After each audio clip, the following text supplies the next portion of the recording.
To determine the present value of our future lease payments at commencement, which will inform our lease classification and our opening lease liability, we need to determine the discount rate we'll use in our analysis.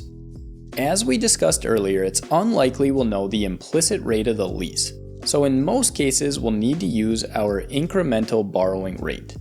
In our example, let's assume we're not electing the risk-free rate, which is a practical expedient available to private companies under ASC 842.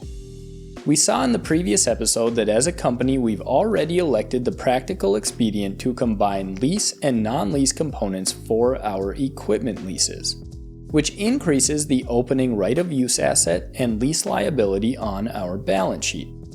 If we also elected to use the lower risk-free rate, those values would increase even more. The lower the discount rate, the higher the present value of the future lease payments becomes. So let's assume that we've made it our policy not to use the risk-free rate as our incremental borrowing rate for our equipment leases. Given this, we need to walk through an analysis to determine our discount rate. And before we do that, I want to emphasize again that this analysis is unique to each company. What applies to one situation may not apply in another. But we can walk through a high-level example for precision industrial so you can see how this might be approached in practice. So we'll build our analysis starting from the risk-free rate. I have the Treasury par yield curve rates pulled up here, which are published daily by the U.S. Department of the Treasury. Our lease is for 36 months, or 3 years, and it commences on December 1st, 2025.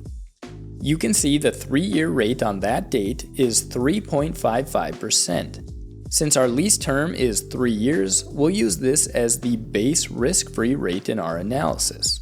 Next, we'll adjust this risk-free rate for our business credit risk profile. Let's assume we performed a prior analysis and based on metrics like debt to EBITDA, interest coverage, company size, and liquidity, we concluded that our implied credit rating is BB+. To adjust for this, we can use data published by the Federal Reserve Bank of St. Louis. Here I have the ICE B of A BB US High Yield Index Option Adjusted Spread, and as of December 1st, the spread is 178 basis points. So we'll add that to our risk-free rate of 3.55%, which brings our analysis to 5.33%. But we're not quite done. Realistically, our interest rate would reflect the fact that we're a smaller private company. This adjustment requires judgment, but historically, bonds issued by private companies, because they have less liquidity and less transparency than those issued by public companies, tend to carry a spread premium. In this T. Rowe Price report from the first quarter of 2025, you can see in their summary that the private credit spread premium over liquid credit has ranged from 150 to 300 basis points over time.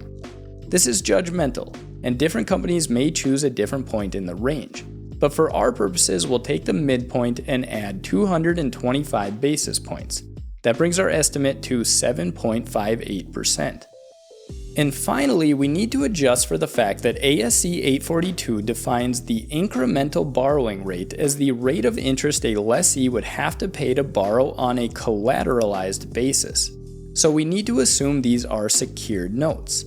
Secured debt generally carries a lower rate than unsecured debt, which reduces the spread slightly.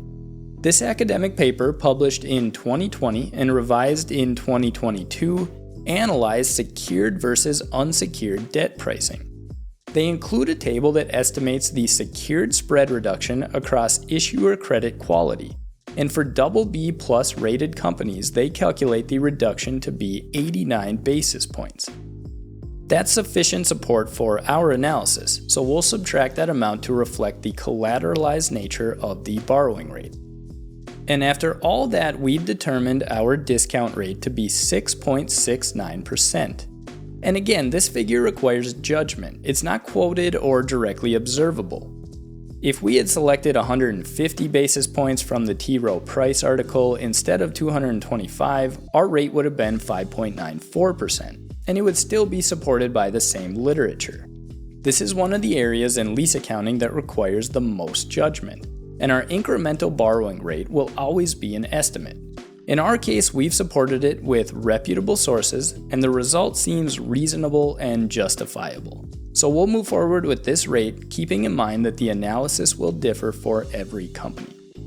And in practice, we'd want to include a memo of our analysis as supporting documentation for the lease, so we have it available for auditors, internal use, or any other situation where we need to support our conclusions. It doesn't need to be overly long or complex. It would simply lay out in writing the logic and sources we worked through above. Even though this analysis is judgmental, documenting our sources and assumptions is key for audit support. So now with all of that completed, we can enter our discount rate here of 6.69%. And at this point, we have everything we need to calculate the present value of our lease payments and determine our lease classification.